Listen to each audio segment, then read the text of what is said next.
समस्त प्रति हेउ आमेन। आमने प्रार्थना करिबा। पवित्र प्रेममय स्वर्गवासी पिता तुमरी दया अनुग्रह प्रभु आज आमन को देथिबा सकाजे तुमरी से पवित्र सानिध्य रे आमन को आसीबा पाए देलो एति पाए धन्यवाद दउचु। एबे जो वाक्य अध्ययन करिबु तहिरो निगूढ़ तत्व बुझा निमंते सहाय्य करो पवित्र यीशु को नाम रे मागोछु आमेन। आमने आज ए तृतीयतम सभा रे आपण मान को समस्त को मोर यीशु शांति जणाउछि।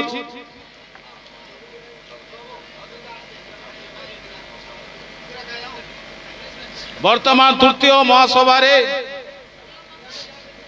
जयपुर इवांजेलिकल लुथरान चर्च जलतार तृतीयतम सभा रे आमान को वर्तमान एठारे अछु। एथिपाई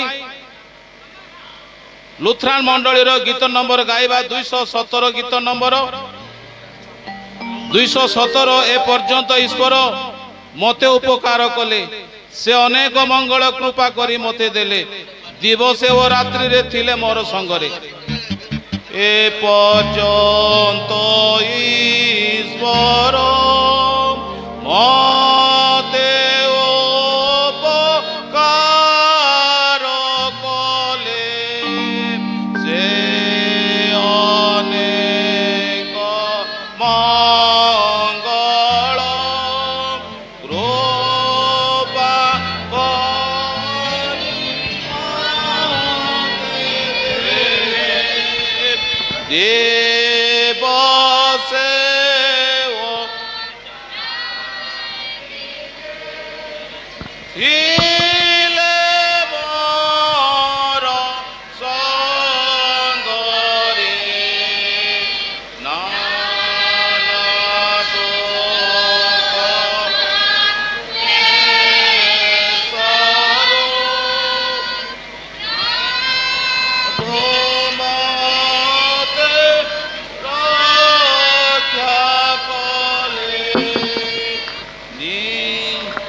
रक्षा कले निज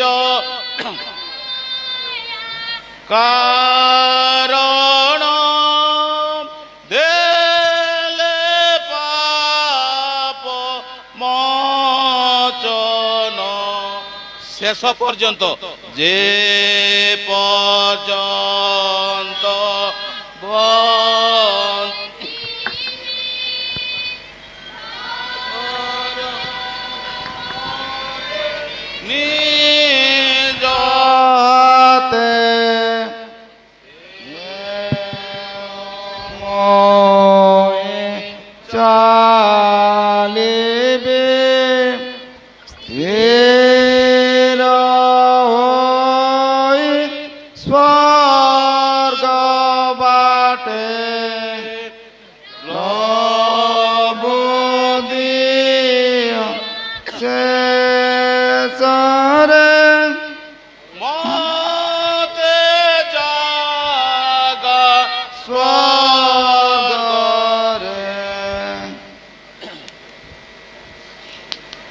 ख्रीष्ट रे उपस्थित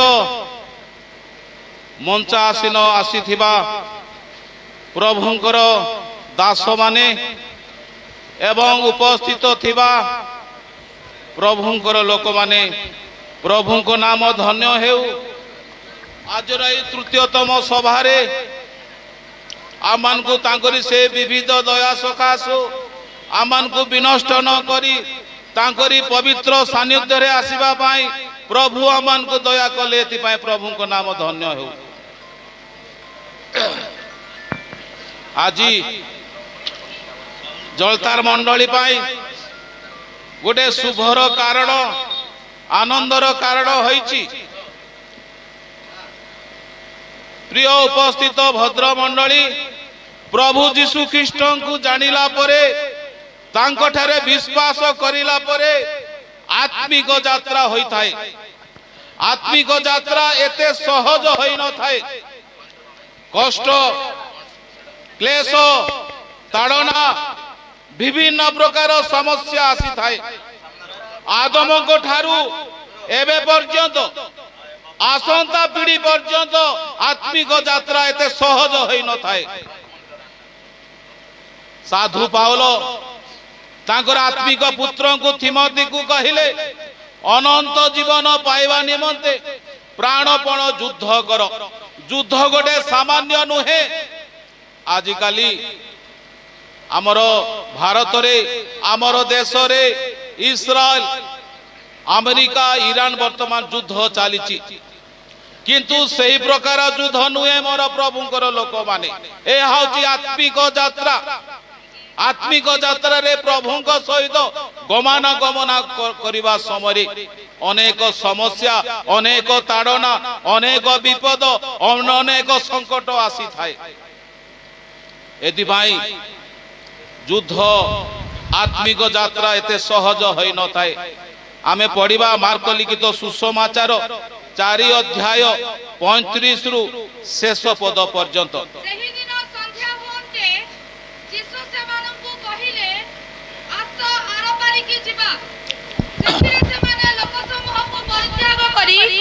से जे परि थिले सही परि ताहाको नौकारे सांगरे घेनी गले पुनी अन्यान्य नौका मध्य ताहाको सहित थिला आउ प्रबल तूफान हैला पुनी तरंगर आघातरे नौका जलरे पूर्ण हेबाकू लागिला सेतेबेले से नौकार पछमंगरे मुचुळारे मुंड देई सोई पडिथिले आउ से माने ताहाको उठाई कहिले हे गुरु आमे मलु आपणकर कोन चिंता नाही एथिरे जीसु उठी पवन को धमक देई समुद्र को कहिले तुनी हो चुप कर सेथिरे पवन बंद हेला वो सब धीर स्थिर हेला पुणी जीसु से मानन को कहिले तुम्हे माने काहे की एडे भिरु ए कोन तुम्ह मानकर विश्वास नाही सेथिरे से माने अत्यंत भीत होई परस्पर कहिबा को लागिले ए तेबे किए जे पवन और समुद्र उभय एहा को आज्ञा मानती आमेन प्रभुंकर तांको सहित गमन करिबा आत्मिक यात्रा एते सहज नुए मोर प्रभुंकर लोक माने जेतेबेले जीसु आपणा शिष्य मान को धरी सेमान को कहिले आसो आंभे माने आरो पारी को जीवा समुद्र रे जेतेबेले डंगारे बसी छंती डंगारे बसी जेतेबेले से माने जाउ छंती आउ समुद्र मध्य रे झड़ तूफान हेला समुद्र मध्य रे झड़ तूफान हेला किंतु यीशु ख्रीष्ट सेही डंगारे बसी मुचुळा रे देकिरी से मुंड देकी सही छंती सेही समय रे झड़ तूफान हेला यीशुंकर शिष्य माने सेमानक मध्यरु अनेक मत्स्यजीवी थिले बेले बेले समुद्र रे जेतेबेले माछ धरिबा को जानती झड़ तूफान जेतेबेले हुए डंगा को से माने निजर आयुत रे रखुथिले आजिर वाक्य रे आज माने सुनिलु जेतेबेले यीशु ख्रीष्ट एवं अपना शिष्य मान को धरी आर पारी को जीवा पाए जेतेबेले जाउछंती आ यीशुंकर शिष्य माने से डंगा को से झड़ तूफान को आयत करि पारु नाहंती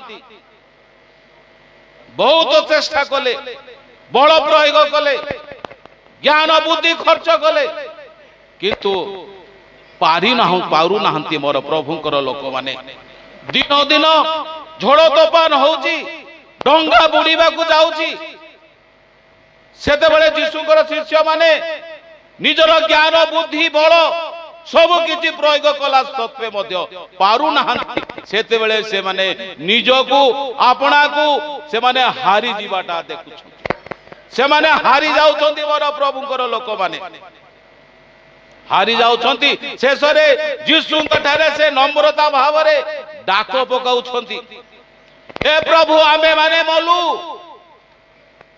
हे प्रभु आम्भे माने बोलू चित्कार करी डाकुछंती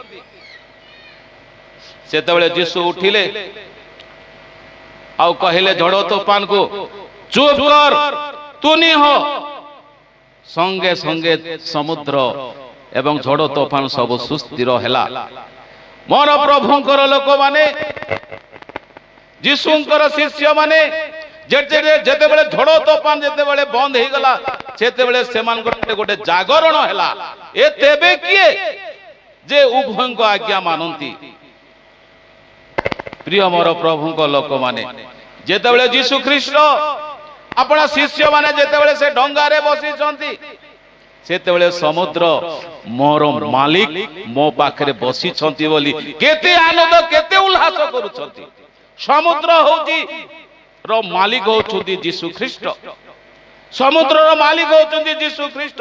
ସମୁଦ୍ରକୁ ସେ ସୃଷ୍ଟି କରିଛନ୍ତି, ସେ କଣ ବୁଡେଇ ଦେବ? ସାଧୁ ପାଉଲ କହିଲେ, ତୁମାନଙ୍କର ହୃଦୟ ଈଶ୍ୱରଙ୍କର ମନ୍ଦିର। ଆମେ ଯେତେବେଳେ ପ୍ରଭୁରେ ଅଛୁ, ପ୍ରଭୁଠାରେ ବିଶ୍ୱାସ କରିଛୁ, ଆମମାନଙ୍କର ହୃଦୟ ଯେତେବେଳେ ଈଶ୍ୱରଙ୍କର ମନ୍ଦିର ହେଇଯାଇଛି, ସମୁଦ୍ର କଣ ଆମମାନଙ୍କୁ ବୁଡେଇ ପାରେ? ସମୁଦ୍ର କଣ ଆମମାନଙ୍କୁ ବୁଡେଇ ପାରେ? ପବିତ୍ର ଆତ୍ମା ପାଉଥିବା ବ୍ୟକ୍ତି, ପ୍ରଭୁରେ ଥିବା ବ୍ୟକ୍ତି କେତେ ଖ୍ରୀଷ୍ଟଙ୍କୁ ମହିମାନ୍ବିତ କରିବାକୁ ହେବ। ମୋର ପ୍ରଭୁଙ୍କର ଲୋକମାନେ, ମହିମାନ୍ବିତ କରିବାକୁ ହେବ। ଏହି ଶରୀର ପ୍ରଭୁ ଆମମାନଙ୍କୁ ଦେଇଛନ୍ତି।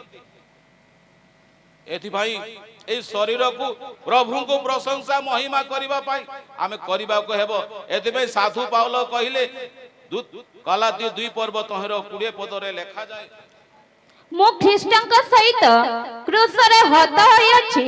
ମୁଁ ଆଉ ଜୀବିତ ନୁହେଁ, ମାତ୍ର ଖ୍ରୀଷ୍ଟ ମୋ ଠାରେ ଜୀବିତ ଅଛନ୍ତି। ପୁଣି ମୁଁ ଶରୀରରେ ଥାଇ ବର୍ତ୍ତମାନ ଯେଉଁ ଜୀବନ ଯାପନ କରୁଅଛି, ତାହା ବିଶ୍ୱାସରେ, ଅର୍ଥାତ୍ ଈଶ୍ୱରଙ୍କର ଯେଉଁ ପୁତ୍ର ମୋତେ ପ୍ରେମ କରି ମୋ ନିମନ୍ତେ ଆପଣାକୁ ଉତ୍ସର୍ଗ କଲେ, ତାହାଙ୍କ ଠାରେ ବିଶ୍ୱାସ କରି ଯାପନ କରୁଅଛି। ମୁଁ ଖ୍ରୀଷ୍ଟଙ୍କ ସହିତ କ୍ରୁଶରେ ହତ ହୋଇଅଛି। ଯଦି ସାଧୁ ପାଉଲ ଖ୍ରୀଷ୍ଟଙ୍କ ସହିତ ଯଦି କ୍ରୁଶରେ ହତ ହୋଇ ଅଛନ୍ତି, ତାହେଲେ ସେ କିପରି ସେବା କରୁଥିଲେ? ପ୍ରଭୁଙ୍କର କିପରି ସେବା କରୁଥିଲେ? ତାର ଅର୍ଥ ମାତ୍ର ଖ୍ରୀଷ୍ଟ ମୋ ଠାରେ ଜୀବିତ ଅଛନ୍ତି। ପୁଣି ମୁଁ ଶରୀରରେ ଥାଇ ବର୍ତ୍ତମାନ ଯେଉଁ ଜୀବନ ଯାପନ କରୁଅଛି, ତାହା ବିଶ୍ୱାସରେ, ଅର୍ଥାତ୍ ଈଶ୍ୱରଙ୍କର ଯେଉଁ ପୁତ୍ର ମୋତେ ପ୍ରେମ କରି ମୋ ନିମନ୍ତେ ଆପଣାକୁ ଉତ୍ସର୍ଗ କଲେ, ତାହାଙ୍କଠାରେ ବିଶ୍ୱାସ କରି ଯାପନ କରୁଅଛି। ପ୍ରିୟ ମୋର ପ୍ରଭୁଙ୍କର ଲୋକମାନେ, ଡଙ୍ଗା ବୁଡ଼ି ନାହିଁ। ମୋର ପ୍ରଭୁଙ୍କର ଲୋକମାନେ, ଡଙ୍ଗାର ମାଲିକ ହଉଛନ୍ତି ଯୀଶୁ ଖ୍ରୀଷ୍ଟ। ଡଙ୍ଗାର ମାଲିକ ହଉଛି ଯୀଶୁ ଖ୍ରୀଷ୍ଟ। ଯୀଶୁ ଖ୍ରୀଷ୍ଟରେ ଆମେ ଅଛୁ। ଝଡ଼ ତୋଫାନ ହେଇନଥାନ୍ତା, କିନ୍ତୁ ଆମମାନଙ୍କର ବିଶ୍ୱାସ, ଶିଷ୍ୟମାନଙ୍କର ବିଶ୍ୱାସ କେତେ ଅଛି ପ୍ରଭୁଙ୍କ ଠାରେ, ତାଙ୍କର ଭରସା କେତେ ଅଛି ପ୍ରଭୁଙ୍କ ଠାରେ। ଏଥିପାଇଁ ସେମାନଙ୍କର ବିଶ୍ୱାସ ଭରସା ଦେଖି ସେ ଝଡ଼ ତୋଫାନ ହେଲା। ପ୍ରିୟ ମୋର ପ୍ରଭୁଙ୍କର ଲୋକମାନେ, ଆମମାନଙ୍କର ପାରିବାରିକ ମଣ୍ଡଳୀରେ ଏହି ପ୍ରକାର ଝଡ଼ ତୋଫାନ ଆସିବ। ଏହି ପ୍ରକାର ଝଡ଼ ତୋଫାନ ଆସିବ।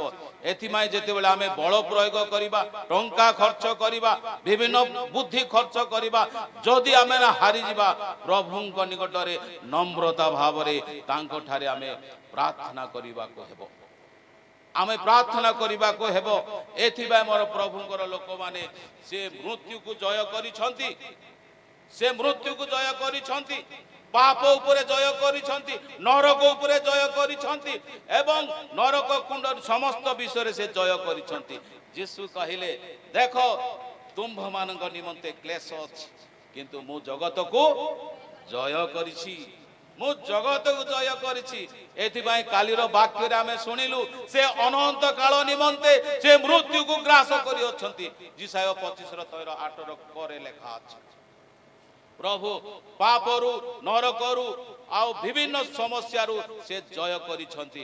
କିନ୍ତୁ ଆମମାନଙ୍କୁ ଦରକାର ସାହସ, ଆମମାନଙ୍କୁ ଦରକାର ବିଶ୍ୱାସ, ଆମମାନଙ୍କୁ ଦରକାର ଭରସା। ଏଥିପାଇଁ ଆମମାନଙ୍କର ବୈବାହିକ ଜୀବନରେ, ପ୍ରଭୁଙ୍କ ଠାରେ ଆତ୍ମିକ ଯାତ୍ରାରେ ଯେତେବେଳେ ଆମେ ଗମନ କରୁଛୁ, ସେତେବେଳେ ଆମମାନଙ୍କର ମଧ୍ୟରେ এই ତାଡ଼ନା, এই କ୍ଲେଶ, ଏ ସମସ୍ତ ବିଷୟ ଆସିବ। ଏଥିପାଇଁ ଆମେ ବିଶ୍ୱାସରେ, ଭରସାରେ ରହିବା ଆମର ଖ୍ରୀଷ୍ଟିଆନ ଜୀବନର ଏକ ମୂଳ ଲକ୍ଷ୍ୟ। ପ୍ରଭୁ ଏ ଜୀବନ୍ତ ପଠିତ ବାକ୍ୟ ପ୍ରତି ଆପଣମାନଙ୍କୁ ସମସ୍ତଙ୍କୁ ଆଶୀର୍ବାଦ କରନ୍ତୁ। ଆମେନ୍।